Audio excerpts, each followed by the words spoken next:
Bismillahirrahmanirrahim. Assalamualaikum warahmatullahi wabarakatuh.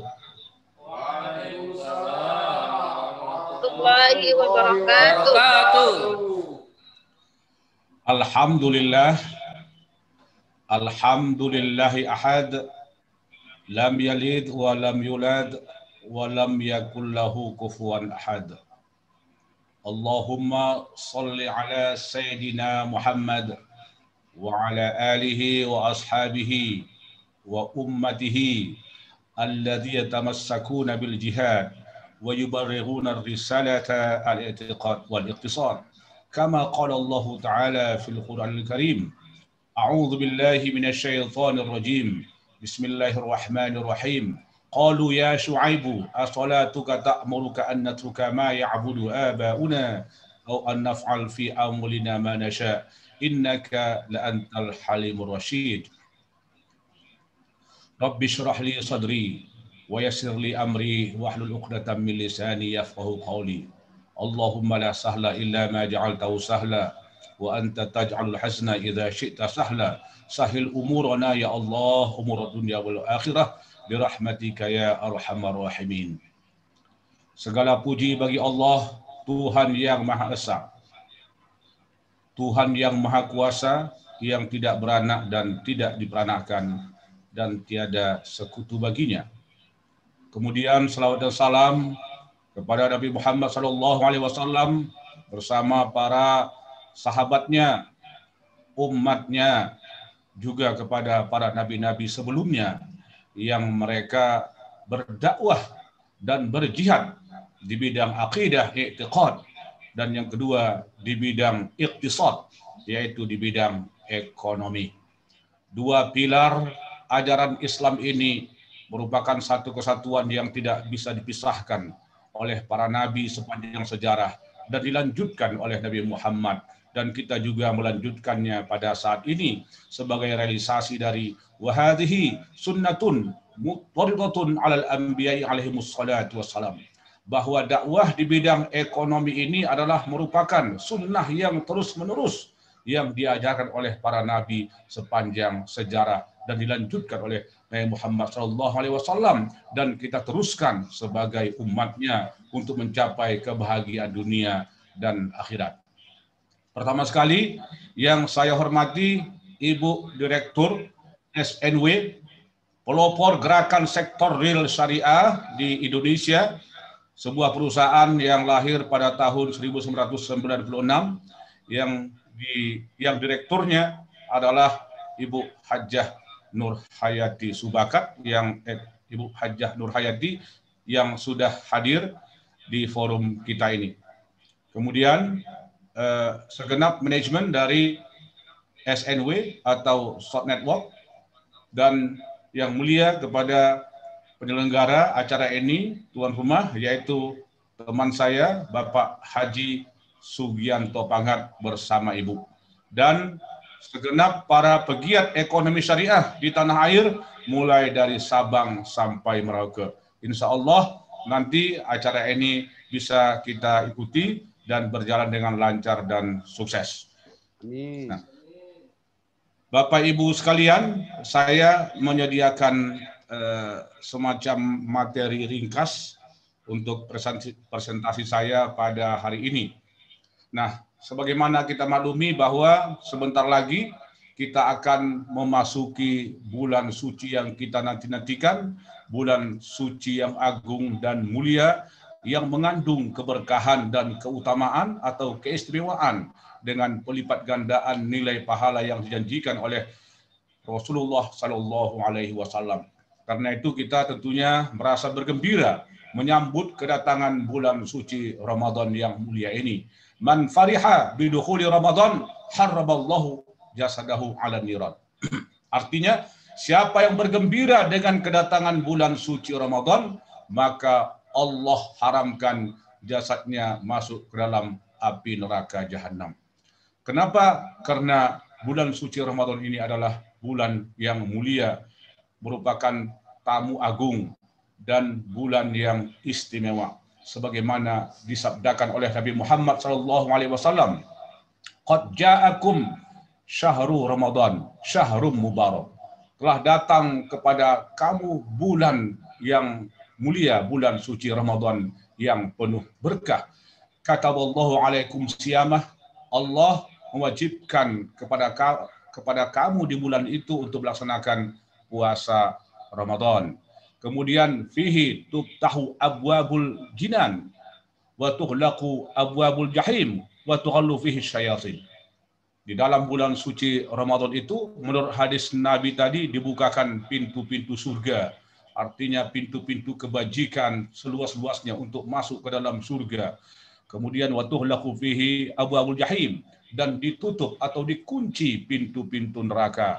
Kemudian di bulan suci Ramadan ini dibelenggu setan-setan, dan di dalamnya terdapat satu malam yang bernilai 1000 bulan disebut dengan Lailatul Qadar. Fihi lailatun khairun min alfi syahr. Nah, siapa yang tercegah mendapatkan itu, maka dia tidak akan mendapatkan itu. Demikian hadis Nabi Muhammad SAW yang sering kita baca menjelang kedatangan bulan suci Ramadan.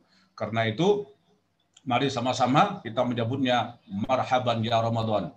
Selamat datang bulan suci Ramadan, tamu agung yang kami nantikan.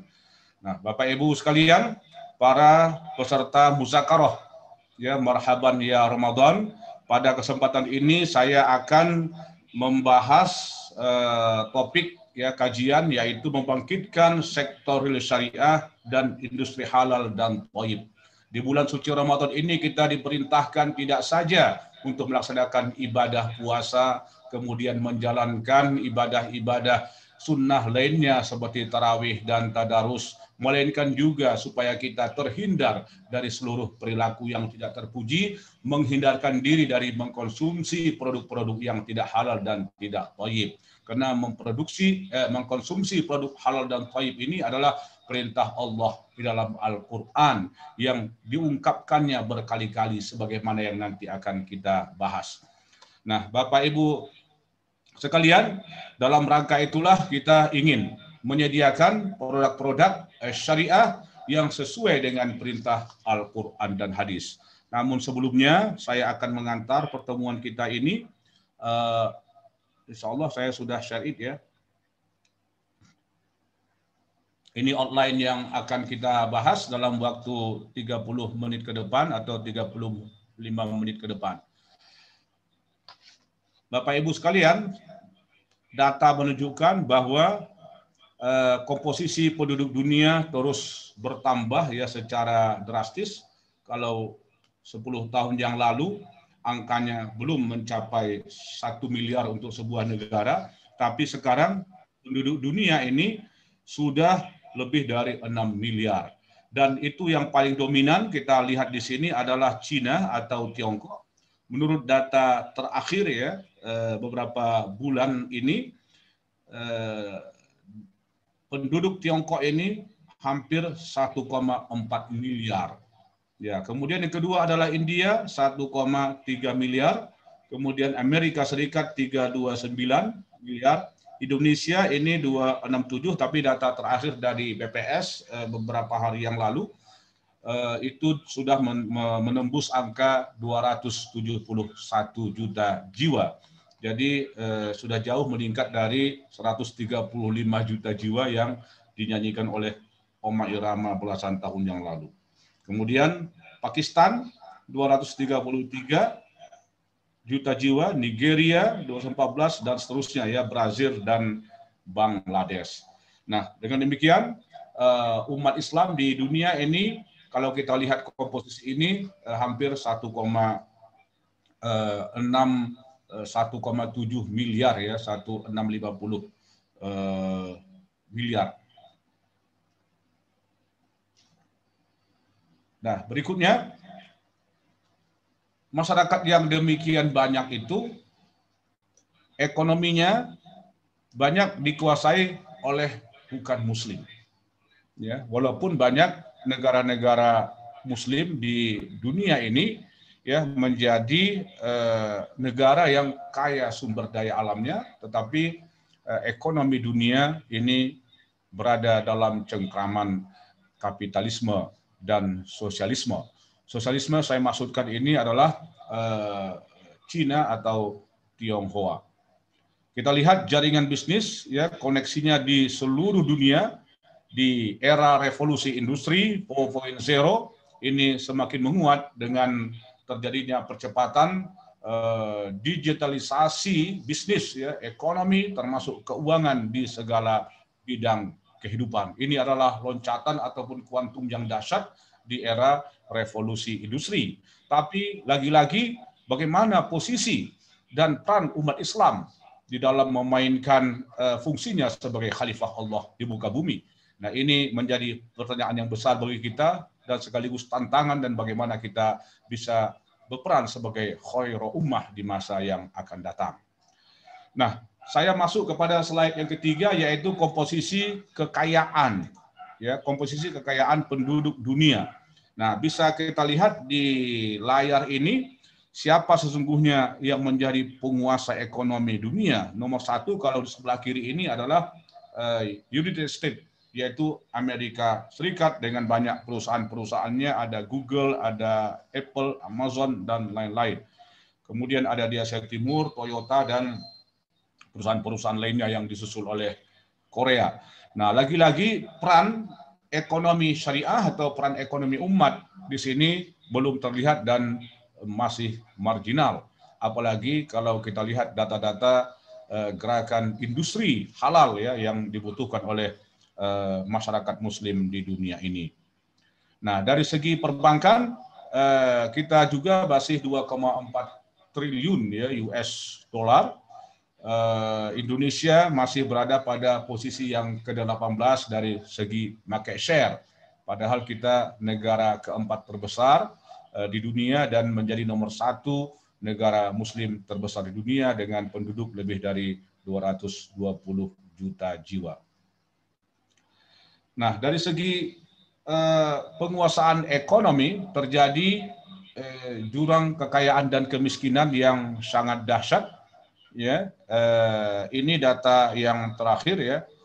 46% kekayaan dunia itu hanya dikuasai oleh 1% populasi umat manusia di muka bumi ini. Jadi gini rasionya ini juga semakin menunjukkan kesenjangan yang sangat dahsyat. Inilah yang ingin diretas oleh ekonomi Islam, menciptakan keadilan dan kemakmuran, atau bahasa sekarang keadilan sosial, ekonomi yang harus kita wujudkan melalui peran penting ekonomi syariah. Nah, saya mengambil data dari IMF dan World Bank. Jadi dua lembaga yang representatif, ya, dan ini terus menganga kesenjangan itu, di mana ekonomi dikuasai oleh segelintir tertentu, negara-negara barat tertentu, sementara umat Islam banyak sebagai pecundang dan sebagai penonton. Nah, karena itulah kita ingin membangkitkan ekonomi syariah, khususnya jantung ekonomi syariah itu sendiri, yaitu kegiatan di bidang sektor real, ya, produksi dan distribusi barang-barang halal dan thayyib. Nah, kalau kita lihat data dari IMF dan World Bank ini, 20% masyarakat termiskin itu hanya bisa menguasai 2,3% total income dunia.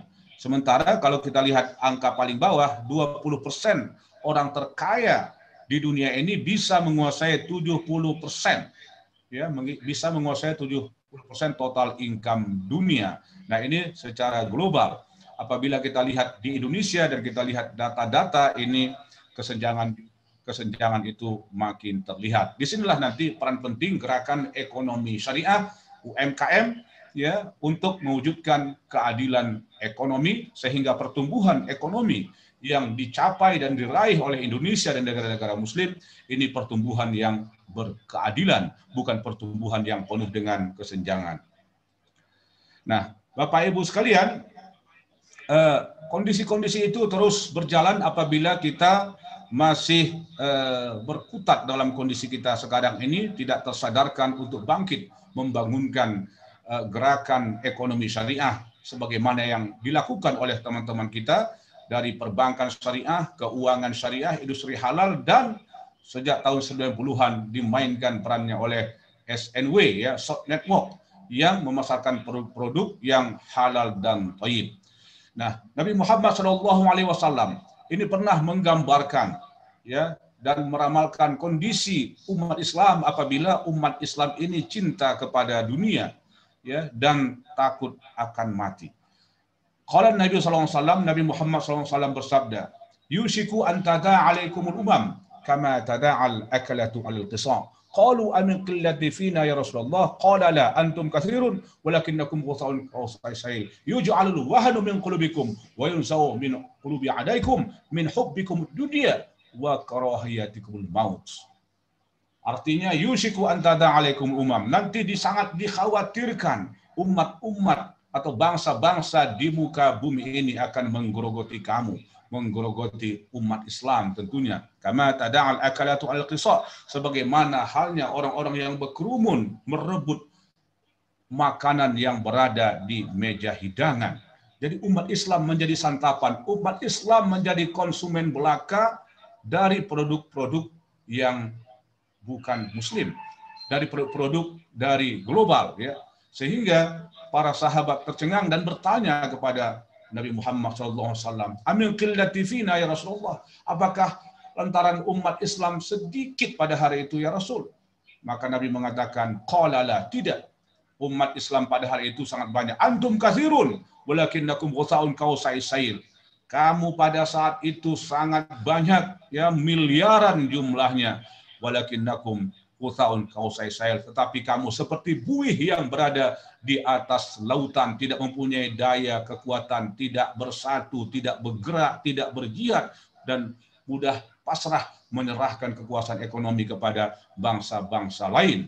Yuj'alul wahanu min qulubikum, di hati kamu sangat khawatir dan takut kepada musuh-musuh kamu. Karena kita sekarang ini sebenarnya yang sedang kita alami adalah perang ekonomi. Wa yunsa'u min qulubi adaikum, tetapi musuh-musuh kamu tidak takut kepada kamu sedikit pun. Kenapa bisa terjadi ini? Kata Nabi, min hubbikum dunya, karena kamu terlalu mencintai dunia, wa karahiyatikum maut, dan kamu takut akan mati. Kemudian kamu tidak mau berjihad untuk memenangkan gerakan dakwah syariah ini.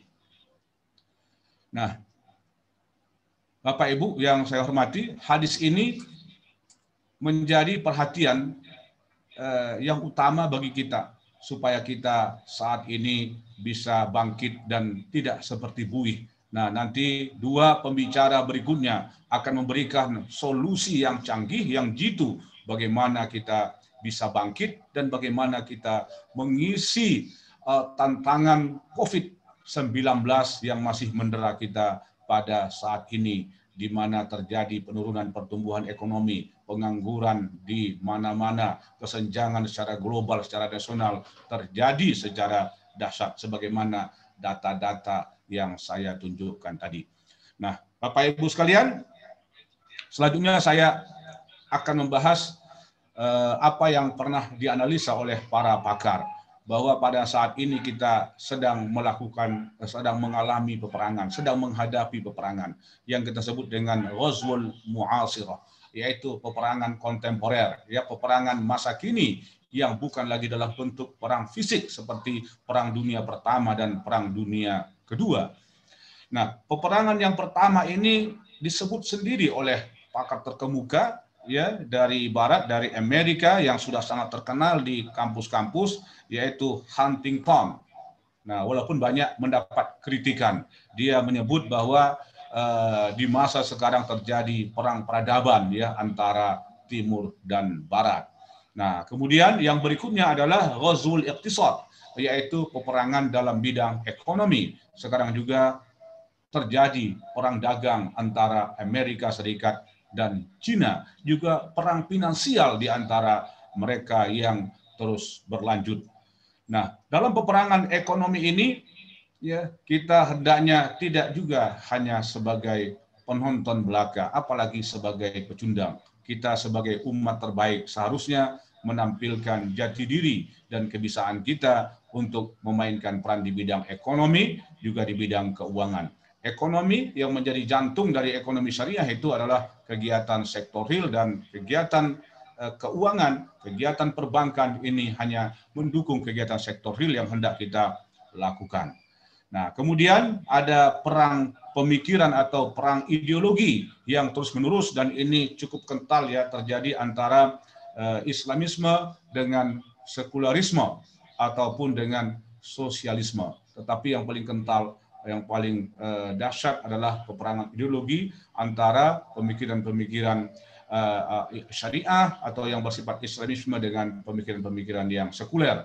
Dan ini masuk di seluruh wilayah kehidupan, tidak saja di bidang ekonomi, tetapi juga di bidang sosial, budaya, dan juga masuk kepada bidang politik. Nah, yang terakhir ini adalah peperangan di masa lampau, Ghazwul Abdan, yaitu peperangan fisik atau peperangan militer yang mungkin saja bisa terjadi ke depannya sekalipun sudah ada perserikatan bangsa-bangsa. Nah, selanjutnya saya akan membahas tentang bagaimana dampak COVID-19 terhadap pelaku usaha dan bagaimana nanti kita bisa memainkan peran menghadapi kondisi yang menerpa kita saat ini. Nah, bisa kita lihat di sini, ini data yang saya ambil dari survei yang dilakukan oleh Bank Indonesia, ya, super cepat dari Bank Indonesia. Menurut data ini, UMKM terdampak COVID ini jumlahnya 72,6%. Nah, karena itu banyak stimulus-stimulus yang dilakukan oleh pemerintah. Tadi di running text di televisi itu dikucurkan lagi untuk UMKM sebesar 400 miliar. Nah, kalau kita hitung sudah ratusan triliun ya yang dikucurkan oleh pemerintah untuk memberikan stimulus ya kepada rakyat Indonesia yang didera oleh COVID-19. Nah, ini 153 UMKM terdampak, itu 45,5% dari total UMKM itu adalah pertanian. Walaupun pertanian juga memiliki prospek yang cukup bagus. Kemudian ini, data-data ini menunjukkan bahwa banyak terjadi penurunan penjualan di berbagai sektor bisnis. Nah, yang paling terdampak ini adalah ada di sini pariwisata, kemudian di sini transportasi dan kemaritiman, otomotif, kemudian konstruksi juga terpengaruh, walaupun Januari kemarin ada sedikit peningkatan tumbuh ya dari sebelumnya 4%, tapi sebelumnya terpuruk dan harga-harga jatuh. Manufaktur, kemudian pelayanan keuangan, pendidikan, kemudian oil dan gas, dan pertanian. Kemudian yang berpotensi untuk bisa bangkit di masa pandemi ini adalah bisnis yang masuk kepada e-commerce ya melalui digital. Maka peristiwa COVID-19 ini mendorong terjadinya akselerasi transformasi digital ya secara meluas di masyarakat, tidak saja dalam bidang transportasi dan makanan, tetapi hampir ke seluruh aspek kehidupan, termasuk kegiatan-kegiatan pendidikan, apalagi bisnis. Nah, kemudian di sini ada supply medikal untuk alat-alat kesehatan, kemudian berikutnya adalah makan makanan dan obat-obatan herbal. Nah, inilah nanti yang salah satunya akan dimainkan perannya oleh SNW yang banyak memasarkan dan memperdagangkan produk-produk herbal dengan ribuan manfaat kesehatan. Dan tentu itu adalah salah satu dari produk yang sedang dijalankan dan dipasarkan oleh SNW. Nah, sektor yang paling terdampak ini disebutkan oleh banyak pakar, di antaranya lembaga-lembaga seperti BPS, ya sektor pariwisata, otomotif, transportasi, konstruksi, manufaktur, keuangan, oil dan gas. Nah, sementara produk-produk yang ingin dikembangkan oleh yang sedang dikembangkan dan telah dikembangkan oleh SNW tidak termasuk di sektor ini, sehingga peluang untuk bangkit, peluang untuk maju di sektor ini terbuka luas dan ini akan membuka lapangan pekerjaan ya kepada masyarakat Indonesia dan sekaligus sebagai realisasi dan aktualisasi sabda Nabi Muhammad SAW yang memerintahkan umatnya untuk menjadi pedagang, untuk menjadi wirausaha. Alaikum bitijarah fa inna fiha tis'ata a'syarir rizqi. Hendaklah kamu berdagang, berbisnis, karena di dalamnya terdapat 90% pintu rezeki. Jadi tidak ada salahnya mahasiswa, dosen, atau siapa saja selain dia mengkonsumsi produk-produk yang halal dan thayyib, tetapi selain itu juga dia bisa memasarkannya kepada relasi temannya, saudaranya, dan siapa saja yang berhubungan dan mempunyai relasi dengannya. Nah, industri makanan halal memang secara internasional ini memiliki prospek, tetap memiliki prospek yang baik, dan Indonesia ya oleh pemeringkat internasional malah ditempatkan sebagai negara nomor 1 yang banyak mengkonsumsi industri halal dari dunia global. Ya, bisa kita lihat di data ini nomor 1 Indonesia, Turki, Pakistan, Mesir, dan Bangladesh. Ini wajar saja karena Indonesia adalah negara Muslim ya terbesar di dunia.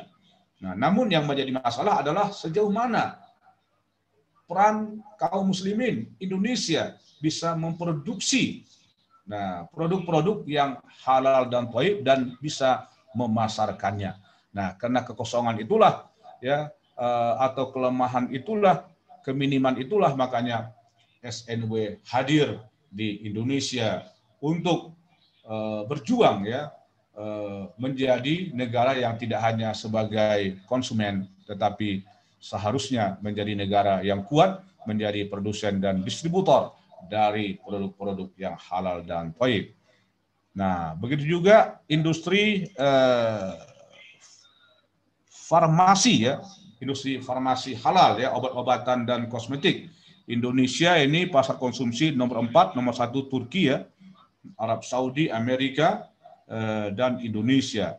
Nah, kalau kosmetik Indonesia berada pada urutan yang kedua. India nomor 1 dan seterusnya bisa dilihat di sini ada Rusia, Turki, dan Malaysia. Ini industri busana muslim, Indonesia berkonsumsi nomor 5 ya, tetapi kita belum dapat ranking yang ke-10 di dalam memproduksi busana muslim. Nah, Bapak Ibu sekalian, potensi umat Islam Indonesia kalau menurut data beberapa tahun yang lalu masih 215, sekarang kita terus meningkat ya 220 juta lebih. Ini adalah pasar yang sangat luar biasa besarnya bagi SNW dan bagi umat manusia di muka bumi ini. Sehingga Indonesia selalu disebut sebagai surga investasi, baik bagi sektor keuangan, juga sektor-sektor real ya, seperti mobil misalnya, atau kosmetik, dan lain-lain.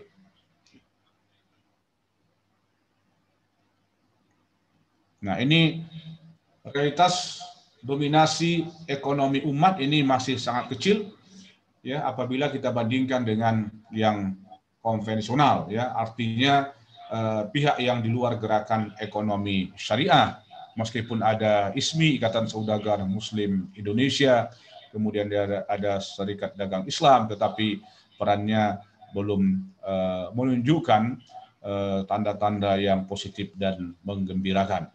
Nah, karena itulah kita ingin mengembalikan ya kejayaan Islam dengan membangunkan peradaban ekonomi, karena ekonomi ini adalah pilar dari kemajuan umat Islam. Nah, selain itu alasan kita mengembangkan produk-produk halal dan thayyib dengan melahirkan SNW, karena ternyata di dalam Al-Quran ini ada 9 ayat ya, ternyata ada 9 ayat yang memerintahkan umatnya, memerintahkan hamba Allah supaya mengkonsumsi dan memproduksi produk-produk yang halal dan thayyib. Di antaranya surah Al-Baqarah ayat 168, ya ada Al-Maidah 188, kemudian ada Al-A'raf 160, Al-Anfal 69. Silakan kita lihat ya, kita tadaruskan ayat-ayat ini di mana Allah memerintahkan supaya kaum muslimin dan supaya manusia memakan makanan yang halal dan thayyib. Ya ayuhan nas kulu mimma fil ardi halalan thayyiba wa la tattabi'u khutuwati syaitan innahu lakum aduwwum mubin. Wahai sekalian manusia. Jadi yang diseru ini adalah manusia, bukan orang Islam saja, ya, apalagi orang beriman saja. Kulu mimma fil ardi, makan semua yang ada di muka bumi yang halal dan thayyib. Jadi bukan hanya halal tetapi juga adalah thayyib, halalan thayyiban. Halal dan thayyib ini tidak bisa dipisahkan. Thayyib ini tidak saja maknanya bergizi atau indah produknya, tetapi juga bermanfaat untuk kemajuan umat itu sendiri. Ya, wala tattabi'u khutuwati syaitan, jangan ikuti langkah-langkah syaitan, sesungguhnya syaitan itu musuh yang nyata bagimu. Jadi kalau kita tidak mementingkan produk-produk yang hal dan thayyib, maka kita sudah tergolong sebenarnya masuk kepada mengikuti langkah-langkah syaitan, yang ini tentu dilarang keras oleh Allah Subhanahu wa taala. Nah, memang di ayat pertama yang saya bacakan tadi, Allah memerintahkan untuk mengkonsumsi produk yang halal dan thayyib, ya, sebagaimana yang dipasarkan oleh perusahaan bisnis syariah SNW. Nah, tetapi dari kajian usul fikih itu juga, ayat itu juga sebenarnya memerintahkan kepada kita untuk memproduksi dan mendistribusikan produk yang halal dan thayyib. Karena ada kaedahnya, ma la yatimul wajib illa bihi fahuwa wajib. Ya, perintah mengkonsumsi produk halal adalah perintah untuk memproduksi yang halal juga serta mendistribusikannya. Nah, inilah ya peran SNW. SNW, Short Network, adalah lembaga pemasaran syariah yang usahanya terkait dengan produsen muslim hal dan thayyib, kemudian memasarkannya melalui sistem at-taswid asy-syabaki yang sudah difatwakan Dewan Syariah Nasional melalui fatwa nomor 75 dan fatwa nomor 83. Nah, Bapak Ibu sekalian, gerakan SNW di bidang sektor real ini adalah salah satu dari peranata atau institusi ekonomi Islam. Ya, nomor satu di sini bukan perbankan, keuangan, asuransi ataupun perusahaan-perusahaan lainnya, tetapi yang menjadi jantungnya adalah kegiatan sektor real.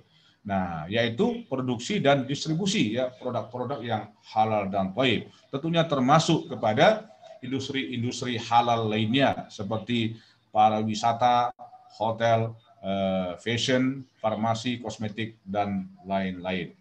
Nah, kemudian ada sektor moneter. Nah, inilah yang kita kembangkan dalam bentuk perbankan syariah, asuransi syariah, pasar modal syariah, multi finance syariah, dan seterusnya. Ya, ada lembaga-lembaga keuangan mikro syariah. Kemudian ini harus sejalan dengan sektor sosial yang juga banyak diperankan oleh SNW, yaitu memberikan bantuan atau sumbangan ya kepada orang-orang yang membutuhkan, yang ditimpa oleh musibah, bencana, dan lain-lain.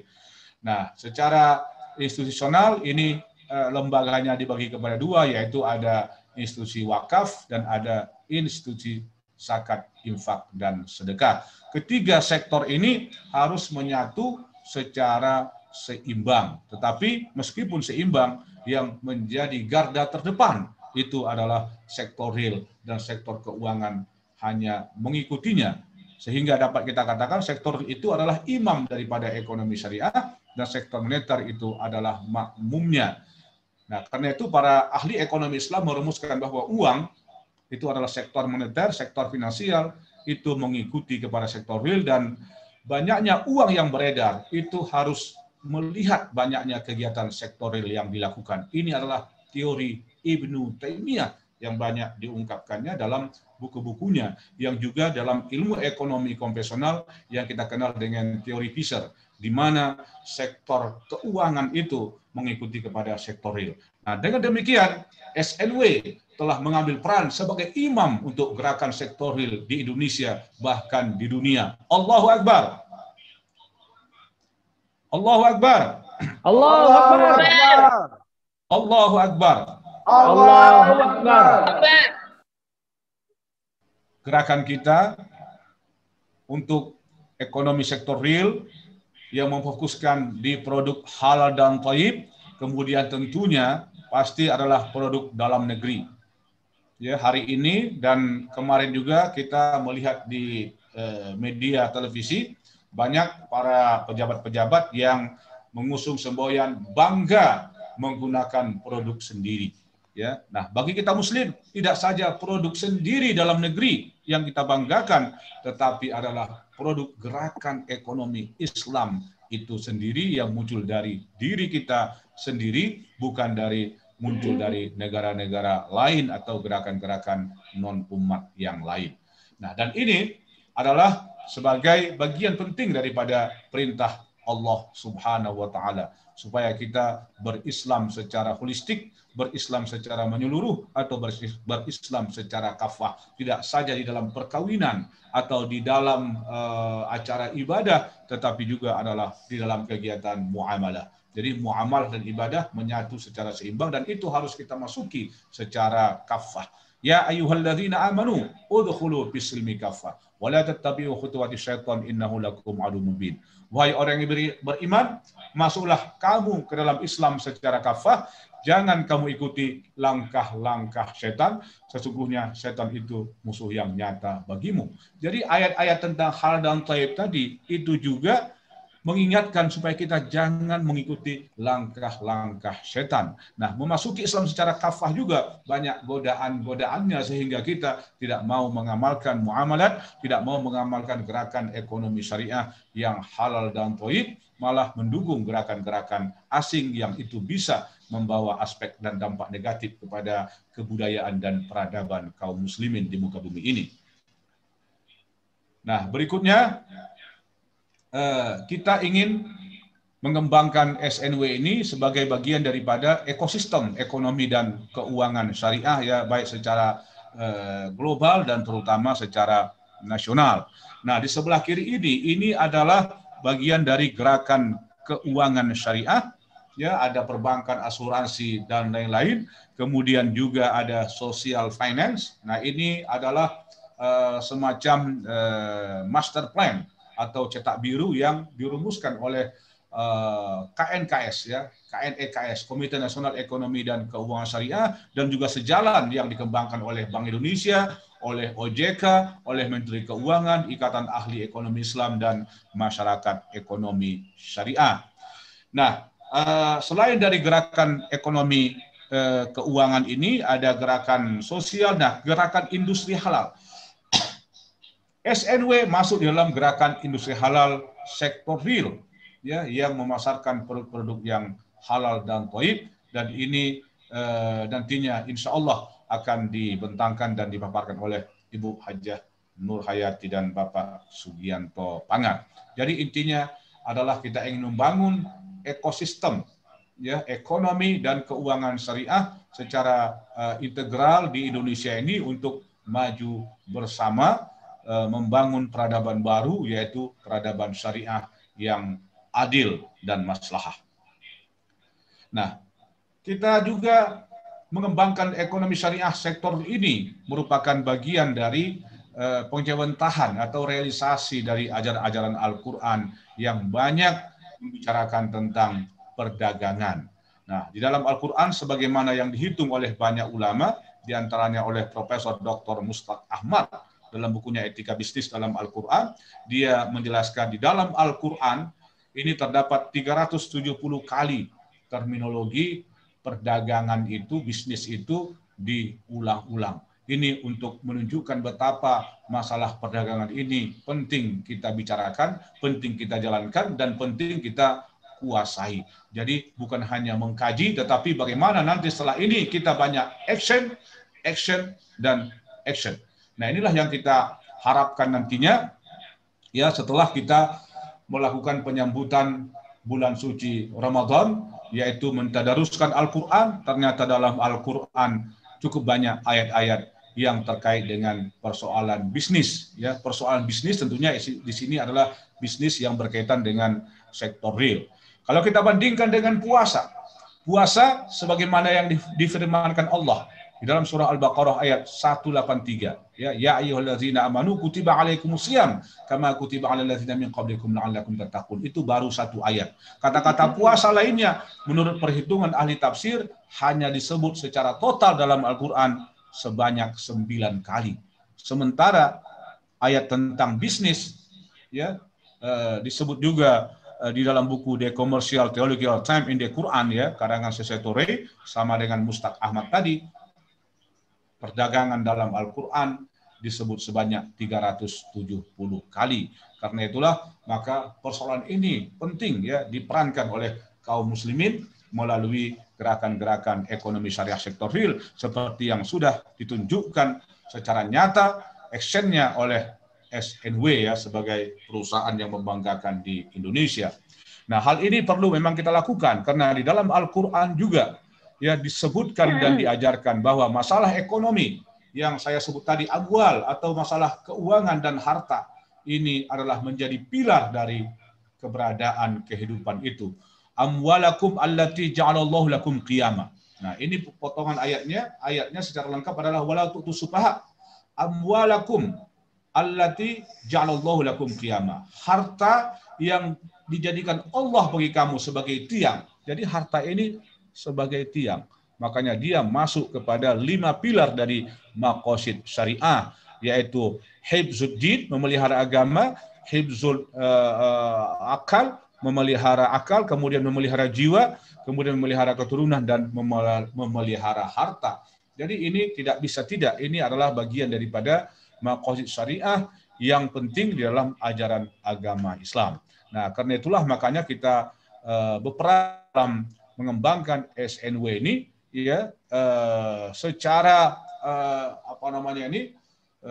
secara masif ya untuk mendakwahkan dan mengajak orang juga supaya bisa mendukung gerakan ekonomi syariah di sektor real. Karena ini bagian upaya kita merealisasikan dari banyak nasihat Umar bin Khattab ya bahwa jangan kamu tergantung kepada mereka. Mereka itu tentu minhum ya. Apabila kamu nanti berbelanja kepada mereka, seluruh produksi mereka semuanya kamu konsumsi sementara kamu tidak bergerak. Sehingga wanita kamu akan tergantung kepada mereka, laki-laki kamu juga akan tergantung kepada mereka. Karena itu dunia di bidang ekonomi ini memang harus dikuasai ya sebagai sarana kita untuk mendakwahkan sebagai sarana kita untuk menuju akhirat. Nah, doa Umar bin Khattab mengatakan ya dalam doa-doanya dan ini perlu kita baca, Allahumma ja'alid dunya fi aidina wa la taj'al fi qulubina. Ya Allah, jadikanlah dunia ini berada pada genggaman kami. Kita kuasai, bukan orang lain yang menguasainya. Wa la taj'al fi qulubina, dan jangan engkau jadikan ya Allah dunia ini di dalam hati kami atau menjadi tujuan kami. Dunia ini hanya sebagai sarana ya, sebagai sarana untuk mencapai kebahagiaan akhirat. Dengannya kita bisa berinfak, dengannya kita bisa berwakaf. Karena kalau kita berwakaf, maka harta itu bisa menjadi dibawa mati dan menjadi pembela kita nanti di akhirat. Nah, karena itu kita dituntut untuk menjaga harta dan mencari harta sebagai bagian daripada perintah Allah dan Rasul-Nya ya di dalam hadis-hadisnya. Nah, ini sudah saya sampaikan tadi bahwa kita umatnya ini diperintahkan untuk terjun langsung action ya sebagai pelaku ekonomi. Nah, ini dalam sebuah hadis yang panjang disebutkan inna atyabal kasbi kasbut tujar alladzina idza hadasu lam yakdzibu wa idza wa'adu lam yukhlifu wa idza tuminu lam yakhunu wa idza ishtaraw lam yazmu wa idza ba'u lam yamdahu wa idza kana 'alaihim lam yumtilu wa idza kana lahum lam yuqsiru. Artinya sebaik-baik usaha atau sebaik-baik profesi adalah profesi sebagai pebisnis, wirausaha, sebagai pedagang, tujar, ya alladzina. Nah, ini syarat-syaratnya yang mereka itu kalau bercerita tentang produk-produknya mereka tidak berdusta, apabila mereka berjanji mereka tidak mengkhianati, apabila mereka diberi amanah mereka diberi amanah mereka tidak mengkhianati, apabila mereka berjanji juga mereka tidak menyalahi janjinya, apabila mereka membeli itu tidak mencaci pembelian, dan apabila mereka menjual tidak memuji secara berlebihan. Wa idza kana 'alaihim lam yumtilu, apabila dia memiliki hutang dia tidak menunda pembayaran hutangnya, dan apabila dia memiliki piutang dia tidak menyulitkan ya orang yang orang yang memiliki piutang itu. Nah, hadis ini adalah hadis yang paling penting bagi inspirasi kita, ya, untuk menginspirasi kita dalam mengembangkan kegiatan ekonomi sektor real. Di dalam hadis ini, ya, sebagaimana yang dikutip oleh Muhammad Ali As-Saiz dalam Tafsir Ahkam, ini penting bagi kita untuk menegakkan etika dan moral, ya. Apalagi kita sebentar lagi memasuki bulan suci Ramadan, di mana nilai-nilai etika bisnis ini harus kita tegakkan, dan itu yang menjadi pelopornya insya Allah adalah pelaku-pelaku SNW di bidang sektor syariah. Allahu Akbar. Allahu Akbar. Nah, Bapak Ibu sekalian, sebagaimana saya sampaikan tadi bahwa kondisi umat di dalam perekonomian ini masih boleh dikatakan masih marginal dalam hampir segala bidang, termasuk di bidang yang paling getol kita melancarkannya, yaitu misalnya perbankan syariah. Ini masih 6,1% dari total, ya, aset perbankan syariah di dunia.